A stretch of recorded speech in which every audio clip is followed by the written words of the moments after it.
Hi, I'm Peter Beale with the local land services. I'm a senior land service officer based at Taree. Just wanted to give you an overview of the farming forecaster network that we're building here in Taree and right across the Hunter region, which is using weather stations like this plus soil probes to give us a lot more regionally based information. It's also cloud-based, so it's very easy to access, whether you're here in Taree, whether you're in Sydney on a visit or even in Western Australia if you're making a visit there. It's quite a new innovation, but there are these networks right across the country, and I just want to go through some of the benefits of having a regionally based network. So in our weather station here we've got standard things. We've got a rain gauge, we've got wind and wind direction, and in this little box here it's like a Stevenson screen, it's the temperature, daily temperature. And those things are all really useful just in general terms, but we've also got soil probes, which we'll mention in a minute. So rain gauges, having a regionally based rain gauge means you can see whether all the rainfall from an event was right on the coast, whether it was inland, how much, and what you can compare what you receive to what is at these different sites. Today we're at Gary Soper's, which is located between Taree and Gloucester.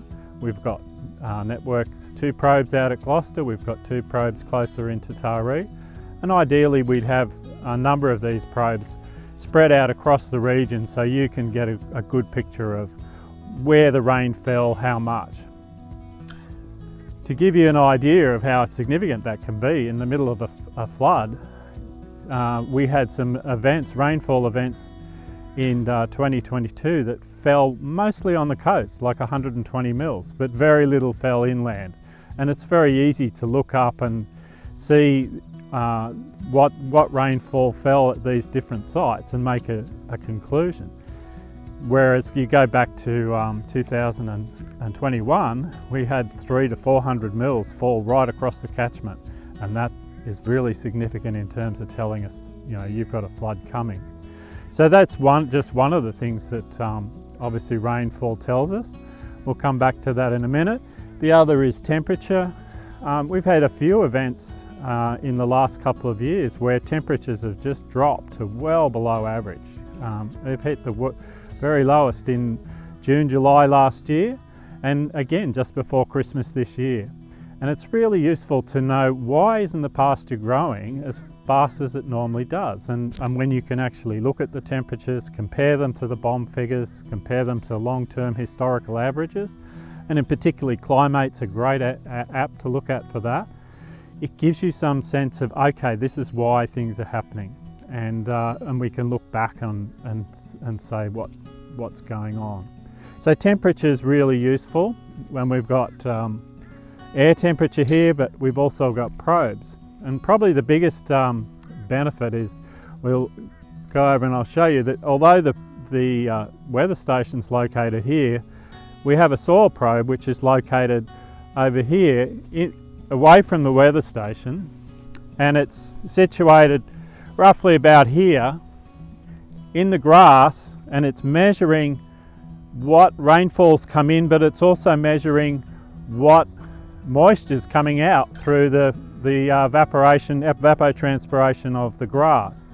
And so that gives us a very real-time measure of, okay, this area here has had good rain in the last couple of weeks, but how quickly is this pasture using that moisture? Okay, so we're looking here at this pasture here, and quite obviously we're in the middle of summer. I think it's the 5th of February. We've had some good rain, Paspalum's growing, there's Kaiku here that's growing, and the question is, how much more is it going to grow well? And when we do get summer rains, it's often large falls over a wide area of the farm. How are you going to make the most of that rainfall? So if it's, say, 50 millimetres of rain, it can green up a pasture like this, but it may be still dry underneath. Or 50 millimetres of rain might fall on a soil profile that's already half full, and it's filled it right up to the top. They're two quite different situations. If you've only got 50 mil, or maybe you've got 75 to 100 in reserve. And those sort of decisions are quite helpful. Do I cut silage? Is there enough moisture, not just in this paddock but over the whole farm, to feed the cows and to cut silage? And if I'm going to cut silage, is there enough moisture to fertilise and make the most of that moisture, which is probably going to be around for the next 14 to 20 days. On the decision to apply nitrogen, it really is important to see the benefit of the response. In 2017, we came out of a very dry period with very little fertiliser applied to some of our plots. And by applying only 60 kilos of nitrogen, we achieved in 2 to 3 weeks 2,500 kilograms of dry matter growth. Where there was no fertiliser applied, the pasture was short, you would not have cut silage in that 3 weeks, and there was 1,100 of very short pasture. So that applying fertiliser, particularly to low nitrogen paddocks, can make a huge difference to the quality, the quantity, and the whole viability of cutting silage. And if you are in that position and you fertilise, you probably quite likely get a growth of 2 to 3 tonne per hectare of dry matter, which is great silage. It's been produced in 3 weeks and the quality is really good. But if you don't fertilise and it struggles and barely produces under 1,000 kilos of dry matter, you've missed an opportunity to utilise that moisture really well. And having some understanding of just how much moisture is here now or was here a week ago really helps make some of those decisions. Should I fertilise? Should I not? Should I cut silage? Should I lock it up? And also within that, you're looking at the long-term weather records, long-term predictions, the short-term 7-day predictions. Is there more rain coming?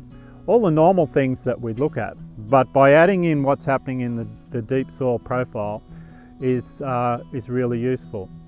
Now these sites have been selected. They're all on dairy farms around Taree. They're all on soils like this that are well over 1 metre deep. And so they're probably the best soils in the region, and they're the ones we've selected them ideally because they're the sort of soils where you're going to be making these quite important decisions about, do I fertilise or do I not fertilise? Do I cut silage? Do I have enough moisture to sow as a decision coming up? And what sort of rainfall am I going to need to achieve the goals that I'm up for?